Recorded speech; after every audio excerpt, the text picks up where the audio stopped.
Aujourd'hui, nous célébrons le 7e anniversaire de l'assassinat du révérend père Vincent Machozi, ancien président international du Kianda Iran.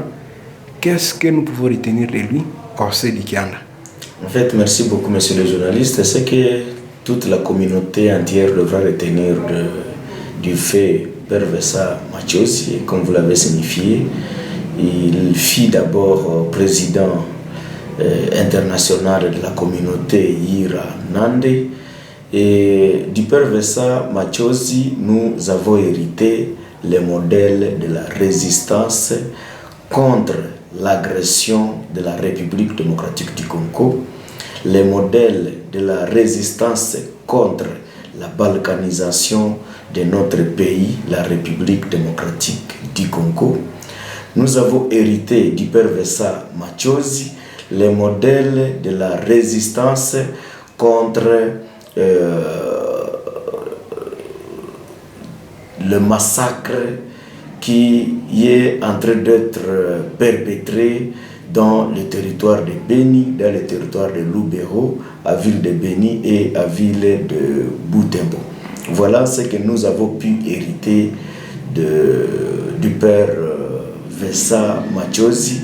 Et donc, il est notre modèle de la résistance contre l'agression, contre la balkanisation. Et aujourd'hui, nous célébrons le 7e anniversaire, juste après son assassinat. Qu'est-ce que nous devons faire pour pérenniser ces œuvres? En fait, je pense que la journée d'aujourd'hui, en mémoire de père Vincent Machozi, tout Congolais, et beaucoup mieux, tout Mutunga, tout membre de la communauté Ira-Nande, partout où il se trouve, il devra aujourd'hui se rappeler de ce 7e anniversaire, parce que c'est depuis justement le 20 mars 2016 et aujourd'hui nous sommes le 20 mars 2023.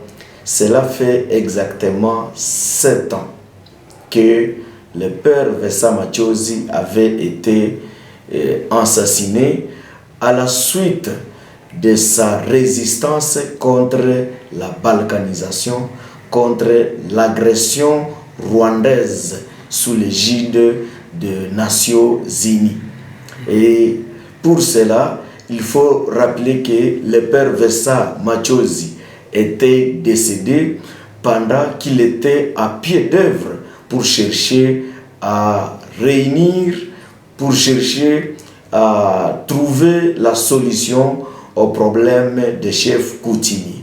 Et donc sa lutte était aussi centrée sur la recherche de vrais chefs coutumiers pour que ceux-ci puissent encore revivre et redonner l'image de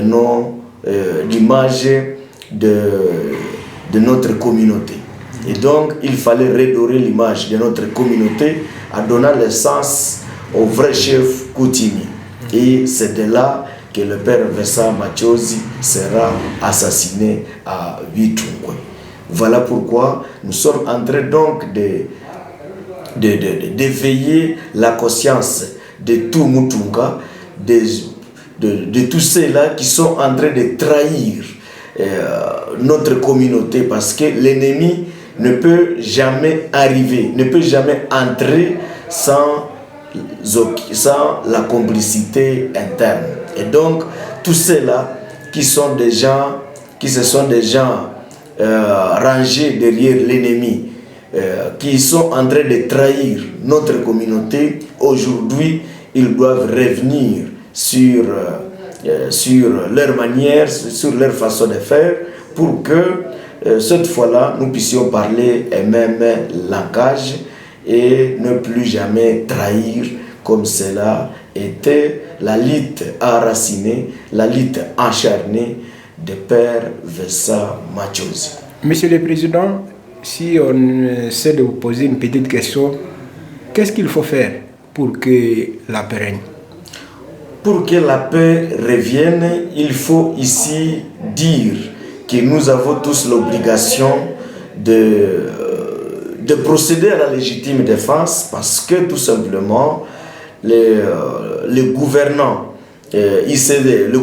s'est avéré dans la complicité. Et donc ce que nous devons faire, c'est de pouvoir privilégier la légitime défense, et pendant que nous serons en train de procéder à la légitime défense, nous devons également promouvoir la diplomatie, et de cette diplomatie, nous avons aussi intérêt, comme nous sommes en train de le faire ici au Kiaganda, à notre bureau, nous avons intérêt à pouvoir envoyer nos enfants dans les forces armées de la République pour que les nouveaux militaires que nous allons obtenir, qui se sont enrôlés dans les forces armées avec la mission de pouvoir défendre les pays, ils vont nous arriver pendant que nous serons en train de faire la légitime défense pour venir maintenant concrétiser et finir avec l'ennemi. Sinon, les militaires avec lesquels les militaires que nous avons aujourd'hui, ils se sont caractérisés dans la trahison.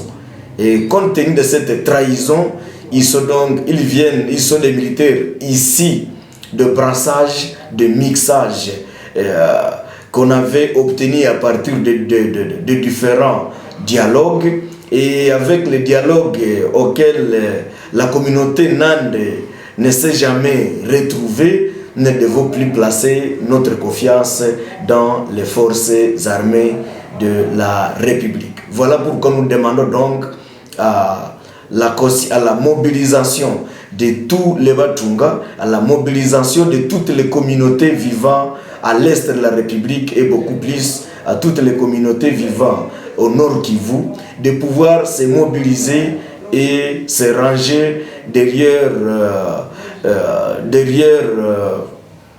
la légitime défense pour pouvoir nous défendre afin de mettre à déroute l'ennemi qui nous égorge jour et nuit.